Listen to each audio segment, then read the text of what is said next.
Magandang araw! Ito ang yugto ng kaalaman. Chiraina ang inyong magiging guro sa Filipino at magsasabing ang gamot sa nakakalimot ay ang pagpapaalala. Ang pag-uusapan natin ngayong araw ay tungkol sa wika. Ang Tagalog versus Filipino. Ikaw rin ba ay nalilito kung alin sa dalawa ang dapat na isagot? Tara, alamin natin sa episode na ito. Ang bawat bansa ay nagtatakda ng pambansang wika. Pagkatapos ng maraming taong pagsakop ng mga dayuhan sa bansa, ay nagkaroon tayo ng pagkakataon na makapili o mamili ng pambansang wika ng Pilipinas at ito ay binatay sa wikang katutubo.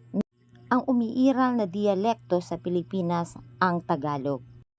Ang sumunod sa Tagalog noon ay ang Pilipino at ang kasalukuyan ay ang Filipino o ang ngayon na pambansang wika ay ang Filipino. Ano naman kaya itong lingua franca? Ito ang nagiging tulay upang ang dalawang magkaiba ang wika ay magkaintindihan. Sa pamamagitan ng paggamit ng wikang Filipino, ang pambansang wika sila ay magkakaintindihan. Kaya tandaan na ang Tagalog ay dialekto at ang Filipino ay ang ating wikang pambansa.